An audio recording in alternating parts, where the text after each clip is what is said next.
Coucou les amis, j'espère que vous allez bien. Bienvenue dans ce nouvel épisode. Enfin, on revient. Ouais, alors bon, pour commencer, commençons dans l'ordre. N'oubliez pas de liker, partager, commenter. Abonnez-vous. On est aussi sur les réseaux sociaux, Facebook, Insta, et TikTok. sur notre TikTok et sur notre blog www.famillebetoul.com Qui est refait. qui est refait. Donc là, vous pouvez y aller.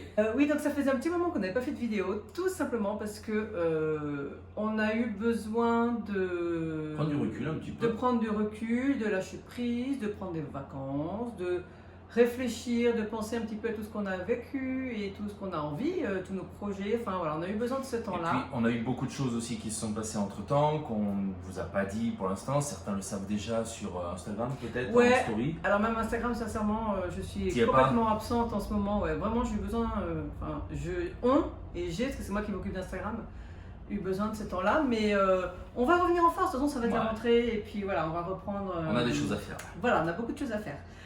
Cette vidéo, surtout, c'est pour faire un petit point. Ouais, un petit retour sur Ouais. le Vietnam.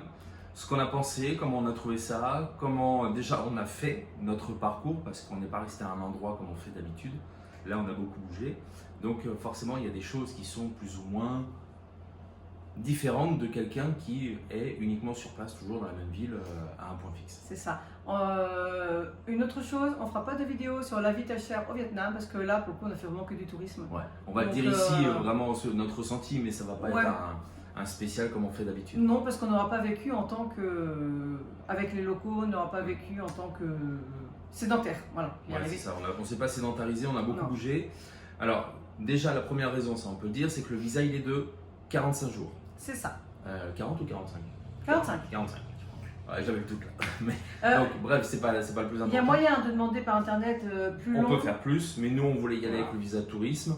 C'était une étape et on sait de toute façon que nous allons y retourner dans un futur assez proche. On voulait aussi savoir si ça nous plaisait ou pas, parce que faire plus Ouais. long, ok, mais si ça nous plaît pas, alors c'est sûr que ça coûte rien de le faire et de partir plus tôt. Mais voilà, donc du coup, nous, ça nous allait très bien. Deuxième chose, j'ai eu ma maman qui est venue. Donc du coup, elle venait pour 19 jours, donc clairement, elle voulait visiter un maximum, parce que nous, on sait qu'on aura l'occasion d'y retourner si on a envie, mais bon, voilà, peut-être qu'elle ne pourra pas y retourner, peut-être qu'elle voudra visiter d'autres pays, enfin voilà. Donc du coup, on a essayé de faire, voilà, de voir un maximum. Alors c'est sûr qu'on aurait pu passer 45 jours juste dans le nord ou juste dans le sud. Il y a tellement de choses à voir. Ouais, c'est énorme Mais, en fait. On pensait pas que c'était si non. grand. On s'en rendait pas compte. Et donc, pendant ces 45 jours, on a beaucoup bougé. Donc, les étapes que nous avons faites, c'est, vous les avez vues sur les vidéos précédentes, mais on va rappeler. Donc, on est atterri à Hanoï. Ensuite, on est allé à Hue. Ouais. Ensuite, réfléchir. à Hoi An. Ouais. Et ensuite, Ho Chi Minh. Ho Chi Minh. Voilà, donc on a fait du nord au sud comme ça. On a fait tout en avion. Oui, on a fait en avion. Alors, on n'est pas resté que dans un coin, tout simplement parce que c'est vrai qu'entre le nord et le sud, alors vous voyez comment est le Vietnam, c'est vraiment ça fait vraiment une grande botte, si on peut dire ça. C'est très étendu, je crois qu'il y a 2000 km entre le nord et le sud, un truc comme ça. Donc du coup, les paysages, alors je peux dire les coutumes, mais il y a beaucoup de différences en fait, la manière de vivre, tout ça, c'est hyper différent entre le nord et le sud. On l'a Et du senti coup, quand même. On l'a senti, mais nous, notre but, voilà, donc c'était de voir toutes ces différences-là, en fait, de vraiment comprendre, en fait, que dans un même pays, on peut vraiment avoir autant de disparités. Et donc, voilà. Donc ça, c'est la raison pour laquelle on a fait du nord au sud. Donc, forcément, on n'a pas tout fait, mais on n'en fait que le nord et que le sud. Ça aurait été pareil, parce qu'on aurait privilégié une région. Donc, ce qu'il faut savoir, c'est que nous, on est resté, on a fait un peu de surplace pendant 2 semaines. Ouais, une quinzaine de jours à Hanoï. Ouais. 10 jours, je crois, ouais. 10 Ouais. jours à Hanoï, avant donc ma maman arrive. Donc là, on n'a rien fait, on a rien fait. Si, On a c'est travaillé. pas- c'est pas- Non, mais ce que je veux c'est dire, c'est pas qu'on a travaillé. On a un petit peu visité 2-3 choses, mais on savait qu'on allait beaucoup bouger après, donc sincèrement, on n'a pas fait grand-chose. Et donc là, on était vraiment avec des locaux, on avait un appartement qui était en dehors du centre. Oui, parce que Et ça, plus, c'est bien, en dehors du Mm. centre. Alors, je vais vous expliquer pourquoi. Quand on s'est retrouvé à visiter, donc avec la maman de Marina, le centre, on s'est aperçu qu'en fait, tous les prix, notamment en restauration, c'était 4 fois plus cher. Donc, dans le centre vraiment réputé, où il faut aller, là où passe le train, etc., 4 fois plus cher. Nous, on était donc excentrés, on était à quoi, du centre, une demi-heure? Ouais, je pense. Une demi-heure en ouais. Uber. On payait quand même tout à des tarifs locaux. Et là, c'était vraiment, vraiment pas cher. Et puis surtout, c'est qu'on était là, beaucoup, on était les seuls blancs en fait. Ah bah, de toute façon, Voilà. on était dans une petite résidence, enfin petite. Non, pas petite, mais ouais. On était dans une résidence de quelques immeubles. Je sais pas combien il y avait d'étages, une trentaine, quarantaine. Oh oui, il y en avait beaucoup, ouais. Je sais même plus. Ouais. Et c'est clair, quand on se baladait le soir, bah, les gens nous regardaient comme s'ils découvraient les blancs. Mais quoi. c'était Donc, génial parce que du coup, on était. c'était des relations très très bonnes, hein. C'était excellent. Ouais. Hein. Ouais, on était vraiment avec les locaux et on adorait ça, vraiment. Et donc voilà, donc après, ma maman est arrivée et là, on a bougé non-stop tous les jours, donc pendant 19 jours. Et sur des parties plus touristiques où là, par Ouais. contre, bah, là, ils n'étaient pas étonnés de nous voir. Quoi. C'était vraiment. Ah bah non, très parce que de toute classique. façon, que ça soit hué. Non, parce que Ho Chi Minh, on était aussi excentré. Ouais, c'est vrai. Donc, mais là, c'était bon. Mais je C'était pense moins qu'il- bonne expérience. ouais, mais, moins bonne expérience, ouais. Mais ça, c'est le hasard. Enfin, le hasard. Voilà, ça arrive, hein, c'est pas un souci. Donc, du coup, on a beaucoup bougé. On va pas donner le détail finalement de ce qu'on a fait parce que Non, c'est toutes clairement, les vidéos d'avant. c'est toutes les vidéos d'avant. Ce que disait Julien tout à l'heure, c'est qu'on a pris l'avion pour se déplacer. On a beaucoup réfléchi à ça parce qu'au début, on voulait prendre les bus, trains de nuit. Enfin, voilà, on s'est dit pourquoi pas. Le souci, c'est comme j'ai dit tout à l'heure, c'est 2000 km du nord au sud. Du coup, on avait 19 jours, on voulait voir un maximum de choses. Et du coup, on aurait fait ça, on perdait beaucoup de temps de trajet. On aurait trop perdu sur 40-45 jours, c'était pas possible. Donc on a pris l'avion, donc c'est la compagnie Vietnam Airlines. Non, à l'intérieur c'était Vietjet. Ouais, je crois que Vietjet. Donc c'est le low cost, hein, c'est l'équivalent de. C'est quoi en Europe déjà je sais plus, bon, c'est quoi il y a... EasyJet. Ouais. Donc c'est l'équivalent de ces compagnies-là. Et mais ça s'est passé très très bien. Alors même en plus avec le surplus bagage où on n'a payé rien du tout. Enfin c'était juste hallucinant quand on voit ça. Pour les tarifs, les tarifs, ouais. alors je sais plus pour les avions, mais en fait, alors le bus ça coûtait pas grand chose, hein, clairement ça coûtait rien. Par contre le train, c'est vrai que quand je vois la différence de prix, sincèrement je c'était préférais clair. l'avion que le train, enfin Je sauf pour crois- l'expérience. Si je me souviens bien, Hanoï, UE, j'ai dû payer 500 € pour 6. Donc, Donc vraiment, c'est pas énorme. Avec le bagage. oui, Avec avec les bagages. le Ouais. bagage en soute. Ouais. Voilà. Et en train, ça nous aurait pas. Je crois Il qu'il y n'y avait avait pas pas de grosse énormément de différence. différence Non. par rapport au temps, parce que le train c'était 12 heures, hein, donc l'avion c'était quoi, 1 heure? Ouais. Comme ça. Donc voilà. Donc voilà pourquoi on a pris l'avion. C'est vrai qu'au début on voulait pas, mais bon, C'était plus facile. on a optimisé en fait. Voilà. Là on n'était pas en slow travel, hein, donc pour le coup pas du tout. Donc, on peut parler peut-être de l'accueil qu'on a eu sur Oui. place. Ouais. Donc, Hanoï, on n'a pas rencontré le propriétaire, mais c'est vrai que tout autour, on a été plutôt bien accueillis. On a remarqué qu'à Hanoï, mis à part dans le centre touristique, ils me parlaient très peu anglais. Même le Vietnam en général. Hein. Oui, mais enfin dans le sud. Disons même, que on Hoi avait An fait, et Hue, oui, mais non, regarde, non. même Ho Chi Minh, c'était pas énorme. Hein, Ouais, il parlait quand même. Franchement, c'est vraiment à Hoi An où j'ai remarqué vraiment dans le nord. C'était Alors, ouais, c'était plus difficile. ouais, c'était plus difficile, mais après il y a le traducteur, Google Traducteur. Ouais. L'accueil a été très bon partout. Ouais. Alors, on n'a pas eu une super expérience sur le dernier logement à Ho Chi Minh. Bon. Mais bon, je pense que c'était plutôt lié aux personnes. C'était pas un mauvais accueil, mais c'était pas non plus Non, on n'a peut-être pas fait assez attention. très chaleureux, quoi. On a loué beaucoup de logements sur peu de temps et ben, il y a eu un loupé. puis Oui, c'est tout, voilà. hein. Par contre, Hue et Hoi An, super. Mm. Là, franchement, Ouais. incroyable. Ouais. Des gens qui nous ont énormément Mm. aidés pour se dépatouiller sur place. Et puis, ouais, non, même dans les Uber, tout ça, ça a été. en fait. Ouais, bah nous quand on arrivait à Hoi An, bon alors, le taxi qui est venu nous chercher, c'était l'appartement, enfin le propriétaire qui nous l'avait envoyé. Là on s'est dit si tout le monde conduit comme ça, on va mourir On est d'ici peu. mort. Hein. C'est vraiment. Et puis après, quasiment aussitôt, on prend un Grab pour, je sais plus, aller quelque part. Et il roulait Beaucoup bien, mieux, très ouais. gentil, tout ça. Et du coup, on l'a gardé, pas forcément pour le truc du quotidien, mais quand on avait pour aller à l'aéroport, par exemple, ou pour faire des grandes excursions, on l'appelait, et enfin voilà, Et super surtout, gentil. moi, c'est quelque chose que j'ai remarqué, c'est le côté honnête Ouais. des personnes qu'on a trouvées, de toute façon, même dans toute l'Asie.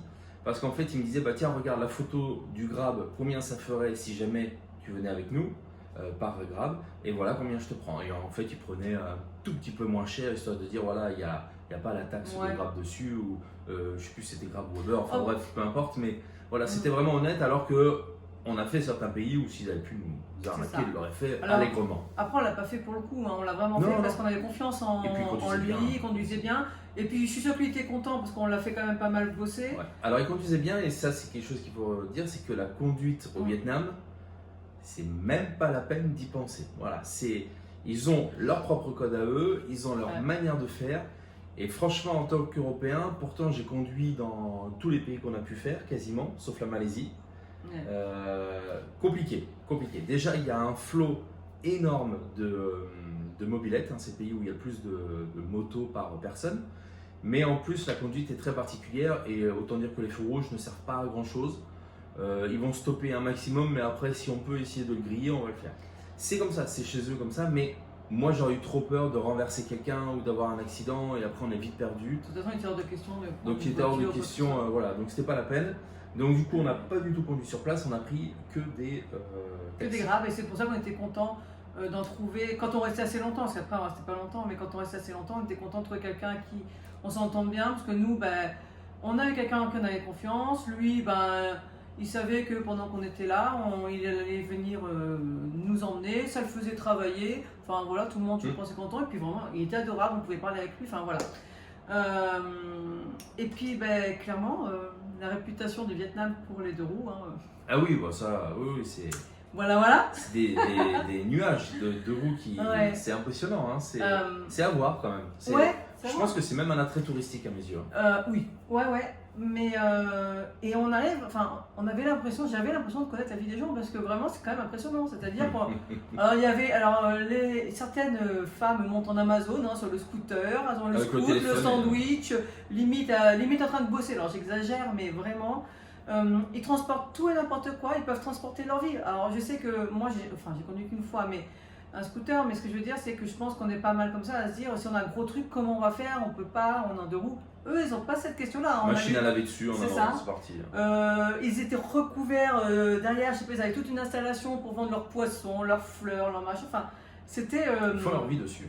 C'est assez impressionnant. Bon, question sécurité, ça c'est autre chose, hein. Le casque c'est vraiment optionnel. Mais bon, voilà, c'est leur manière d'être. Hein. Donc, mais ouais, comme dit Julien, hein, c'est touristique. Hein. C'est vraiment une chose à voir. Ça fait partie, je pense, qu'on va pour le Vietnam pour voir ça. Ensuite, les tarifs. Donc, les tarifs, clairement, c'est un des rares pays aussi peu cher. Quand même. Ouais, c'est vrai que c'était vraiment pas cher. C'était vraiment pas cher. Même je sais pas, vous commandez de la bouffe, qu'elle soit locale ou qu'elle soit même importée, ça coûte rien. Mais c'est impressionnant. C'est pour dire dans le dernier logement où c'était franchement pas top à Ho Chi Minh, surtout pour cuisiner. Alors c'est pas emmerdé, matin, midi et soir on commandait. Le matin on commandait dans un centre commercial pour se faire livrer la nourriture et midi et soir on commandait de la bouffe et ça nous coûtait c'est pas rien, on mangeait quoi, moins de 20 € par personne, moins de 20 € pour 5 quoi, donc c'était vraiment impressionnant et encore on se faisait plaisir en faisant ça, hein. On prenait le dessert, on avait les boissons, souvent un peu d'alcool, machin, donc franchement on se faisait plaisir quoi. Ouais, après on faisait ça parce qu'on avait, c'était, je sais plus quoi, un homestay. Ouais. Et la cuisine était c'était très sale. Dégoûtant. Mais clairement dégoûtant. C'était sale. Et les frigos, on avait accès au frigo, mais dedans il y avait de tout, enfin bref. Donc on s'est dit, la seule solution, voilà, donc c'est pour ça qu'on a fait ça. C'est la première fois où on mettait des choses au frigo dans un truc comme ça, en mettant un plastique autour pour être sûr, parce que bon, l'hygiène était pas... Mais c'est exceptionnel, on le rappelle, hein, le reste franchement... Oui, non, ça a été la seule fois depuis qu'on est en Asie, il n'y a pas de souci avec ça, hein. C'est bon, ça peut arriver, hein, de toute façon, ce sont les aléas du voyage. C'est un petit peu comme perdre ses valises dans l'aéroport, quoi. Enfin, ne pas les récupérer à la sortie. Depuis qu'on voyage, on se dit ça peut nous arriver, ça nous est arrivé, c'est comme ça. Ça nous est arrivé une fois. Ouais, voilà, sur la quantité. Voilà. Donc là, on a eu une mauvaise expérience. Les lits n'étaient pas top, pour bosser c'était pas top, enfin il n'y avait rien qui allait, mais c'est pas grave, c'est comme ça, après coup c'est marrant en fait. Oui, non, mais c'est ça a raconté. Hein. Donc du coup pour tout ce qui est prix, c'est vrai que là comme ça on n'a pas grand chose d'autre à ajouter parce qu'on peut pas vous donner le prix même de l'essence, je ne sais pas si toi tu l'as regardé finalement, ou des loyers, tout ça. Je crois que c'était 45 centimes le litre à peu près, j'ai ça en tête, 45 centimes, 50 centimes. Mais après, nous, on a vraiment apprécié le Vietnam au-delà des gens qui sont très sympathiques. Ce qui nous a vraiment bluffé, et vous l'avez vu sur les vidéos précédentes, c'est les paysages, quoi. C'était vraiment incroyable. C'est exceptionnel. On en a pris plein la vue et rien que pour ça, même si on n'a pas envie de croiser les gens et tout, rien que de faire les excursions pour les paysages, ça en vaut la peine, quoi. C'est incroyable, incroyable. On a, enfin, entre la baie d'Along terrestre, même les Bouddhas, enfin, on en a pris plein les yeux, quoi. Franchement, c'est la première fois que j'en prends. Même les marchés flottants où j'avais lu, oui, maintenant il n'y a plus de bateaux, enfin il n'y a plus de vendeurs, il n'y a plus rien, c'est plus à faire. Et ben on l'a apprécié quand même. C'est pas le plus beau, mais c'était vraiment des paysans, quoi. Ouais, nous on n'a pas connu l'avant, donc du coup c'est vrai, je comprends que ceux qui ont fait l'avant, ils y vont aujourd'hui. Je peux comprendre qu'ils soient déçus, qu'ils se disent voilà c'est plus à faire tout ça. Ben nous on n'a pas été déçus, on n'a pas été déçus. En fait on est content, on l'a vécu. Et voilà, on est content de l'avoir fait. Pourtant, on y allait du coup un petit peu en se disant, bon, on va voir, parce que vraiment, moi j'avais lu que des mauvaises critiques. Et voilà, donc, non, les paysages magnifiques, il y en a encore beaucoup à voir. On n'a pas fait Sapa, tout ça, c'est vraiment un rêve. On a eu des surprises avec le pont doré, voilà. Regardez la vidéo sur Golden Bridge. Ouais. Voilà, c'est une surprise. On pensait pas avoir ça en fait. Ouais, voilà. Moi, du coup, j'étais un peu déçue dans le sens où je m'imaginais vraiment autre chose. Mais d'un autre côté, celui qui sait à quoi s'attendre, je pense qu'il peut passer une journée excellente. Hein. Ouais. Donc, c'est beaucoup de surprises. Les gens vraiment gentils. C'est vrai que c'est pareil qu'on avait lu. Il y en avait qui adoraient, il y en avait d'autres qui disaient ouais, non, les Vietnamiens, ils sont pas accueillants, ils sont pas souriants, ils nous détestent, machin. Nous, on n'a pas ressenti ça, on a adoré. En fait, je pense qu'il y a dans la manière de parler, parfois la langue peut paraître agressive en fait, mais c'est pas du tout, c'est juste une manière de parler en fait. Il y a d'autres langues dans le monde qui font agressive et c'est le même principe. Mais on a toujours eu le sourire, le respect, enfin on n'a jamais eu, si, juste une fois à la douane, mais à la limite ça nous a bien arrangé parce qu'en fait comme à la douane, ils parlent pas anglais donc ça fait chier de nous parler. Donc on est moins questionné, du coup ils nous donnent la totalité du visa d'un coup et puis cassez-vous. Je crois qu'on n'a jamais fait sortie d'avion et bagages aussi rapidement. C'est vrai. 5 minutes on était au bagage, on était même en train d'attendre que le tapis se mette à dérouler, tellement c'était allé vite, quoi. C'est vrai. Donc bon, après c'est ça. La douane, on s'en fout. Mais même la douane retour, j'ai pas l'immigration même. Souvenir. Oui, c'était l'immigration, c'était pas là. Non, mais vraiment, non, on est content. Non, tout s'est bien passé. Hein. On se verrait pas rester au Vietnam parce que c'est pas un mode de vie qui nous correspondrait. Oui, c'est ça. Et au-delà de ça, on a ressenti un certain stress, quand même. Un certain stress, ouais. On les voit. En fait, ils sont hyper speed. Bon, après, ça peut se comprendre. Alors attention, nous, on était beaucoup comme dans les villes. Hein. Oui, donc, c'est vrai que je suis sûre que dans les campagnes et tout, on aurait fait ça pas. Je suis sûre qu'on aurait ressenti un truc complètement différent. Mais par exemple, si on reste dans un pays, c'est vrai qu'on va toujours se mettre quand même assez proche d'une ville pour avoir quand même des commodités, même si on adore être au vert.